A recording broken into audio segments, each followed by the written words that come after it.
Voici quelle fut l'origine de Jésus-Christ.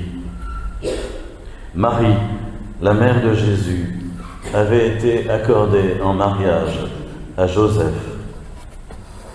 Or, avant qu'ils aient habité ensemble, elle fut enceinte par l'action de l'Esprit Saint. Joseph, son époux, qui était un homme juste, ne voulait pas la dénoncer publiquement. Il décida de la répudier en secret.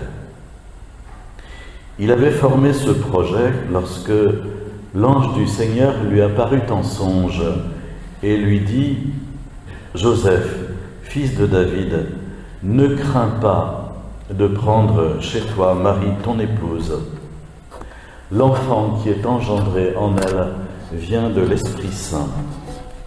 Elle mettra au monde un fils auquel tu donneras le nom de Jésus, c'est-à-dire le Seigneur sauve, car c'est lui qui sauvera son peuple de ses péchés. » Tout cela arriva pour que s'accomplisse la parole du Seigneur prononcée par le prophète. « Voici que la Vierge concevra, elle mettra au monde un fils, auquel on donnera le nom d'Emmanuel, qui se traduit « Dieu avec nous ». Quand Joseph se réveilla, il fit ce que l'ange du Seigneur lui avait prescrit, et il prit chez lui son épouse. Après la personne de Jean-Baptiste, dimanche dernier, c'est celle de Joseph qui nous est proposée aujourd'hui par l'Évangile, avec ce récit de l'annonciation faite à Joseph. C'est ainsi qu'on pourrait l'appeler. On connaît bien le récit de l'annonciation faite à Marie. Mieux, on l'entend souvent dans la liturgie, mais ici c'est l'annonciation faite à Joseph. On nous dit que Joseph a longuement et mûrement réfléchi. Pardon. Il a réfléchi et il a décidé, il a formé un projet dans son cœur, suite à ce dont il s'est aperçu, à savoir que Marie était enceinte.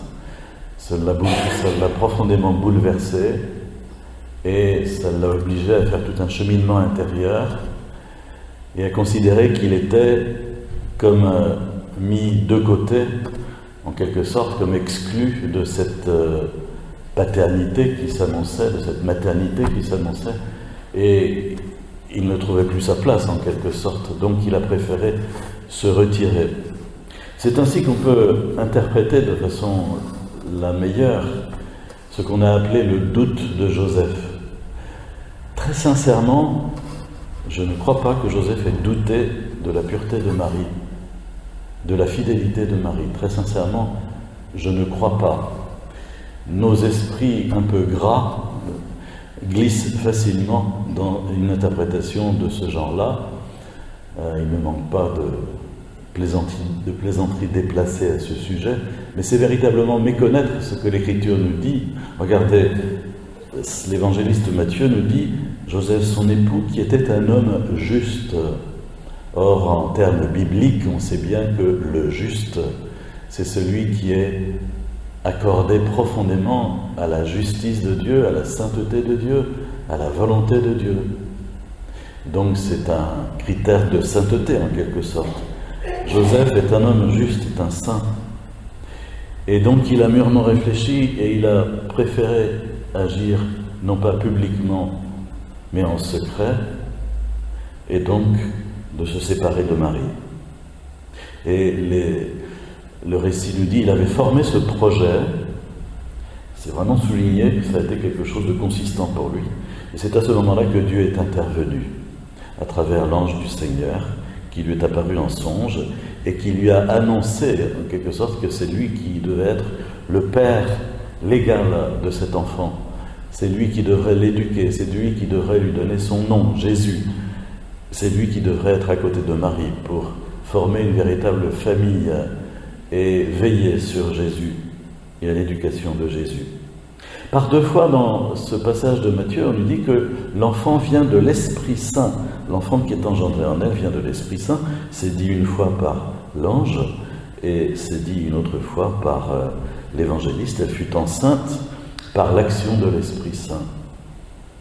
Cet évangile nous permet peut-être de réaffermir notre foi en la naissance virginale de Jésus, en la conception virginale de Jésus. Vous avez remarqué que l'évangéliste Matthieu fait appel au passage d'Isaïe qu'on a lu en première lecture. Isaïe nous rapporte un épisode où le roi Akaz était un peu déprimé et le Seigneur lui a dit « Je vais te donner un signe ». Puis Akaz a boudé, il a dit « Je ne veux pas de signe ». Et Dieu a dit « Mais enfin, je te donnerai quand même un signe ». Et ce signe, ça a été le fait que sa femme a été enceinte et a donné naissance à Ézéchias, son successeur, qui a été véritablement un roi saint en Israël. Donc on nous dit, voici que la jeune femme est enceinte, elle enfantera un fils, on l'appellera Emmanuel, c'est-à-dire Dieu avec nous. De crème et de miel, il se nourrira, il saura rejeter le mal et choisir le bien. Donc c'est l'annonce d'une naissance de lignée royale. Mais ce n'est pas l'annonce directement de la venue du Messie, mais le nom Emmanuel qui est contenu dans cette prophétie a été interprété par la suite comme étant l'annonce du Messie, de Dieu avec nous. Et l'évangéliste Matthieu, lorsqu'il passe de l'hébreu au grec des Septante, traduit non plus la jeune femme est enceinte, mais voici que la Vierge est enceinte. Il a employé dans la traduction grecque de la Septante, qui a été faite un siècle avant Jésus, même pas dans les dizaines d'années qui ont précédé, et qui est cité ici, le mot Vierge. Et c'est donc pour lui clair qu'à travers l'annonce qui était faite dans l'Ancien Testament, c'était vraiment la naissance, la conception virginale de Jésus qui était annoncée à travers Marie, par la puissance de l'Esprit Saint. Et on nous montre Joseph, donc, qui a mis toute sa vie au service de Dieu, de toute façon, se montrer véritablement quelqu'un de sage et d'obéissant en faisant ce qui lui est demandé. Il fit, un simple mot, c'est pas très compliqué, dans le texte biblique, il a fait. Voilà. Le mot faire, d'ailleurs, dans la Bible, c'est véritablement le mot de l'action. Il est dit quelque part dans le même prophète Isaïe, la parole de Dieu est tout près de toi, elle est dans ta bouche, elle est dans ton cœur, elle est dans tes mains pour la faire. On traduit, elle est pour que tu la mettes en pratique, évidemment, mais faire, voilà. Et Joseph a fait ce que Dieu lui demandait, c'est-à-dire qu'il a accepté d'endosser la paternité légale de cet enfant qui ne venait pas de lui, qui venait de Dieu, et d'être aux côtés de Marie pour le faire grandir et le faire entrer dans sa mission de fils de Dieu fait homme. Ce n'est pas rien. Et on s'aperçoit dans les deux cas, au fond, que Joseph ait renoncé à Marie ou que Joseph ait accepté d'endosser la paternité de Jésus. Il y a chez Joseph une très très grande humilité, une très très grande disponibilité à ce que Dieu demande. Et Joseph est un homme dont on n'a aucune parole dans la Bible, aucune, un grand silencieux. Marie, il n'y en a pas beaucoup, il y en a 7. Joseph, il n'y en a aucune. Mais on voit que c'est un homme d'action, et d'action selon la volonté de Dieu. Alors peut-être nous pouvons ainsi, dans ces temps qui précèdent Noël maintenant, affermir à travers ce passage de l'Écriture qui nous est proposé aujourd'hui, notre foi en la divinité de Jésus. Il n'est pas un sage. Aujourd'hui, malheureusement, on a tendance souvent à rabaisser Jésus à un grand sage. Je voyais encore quelqu'un cette semaine qui me disait « J'ai chez moi 2 statues du Bouddha, puis une statue de la Vierge, et j'ai fait des stages de bouddhisme, etc. » Bon, très bien.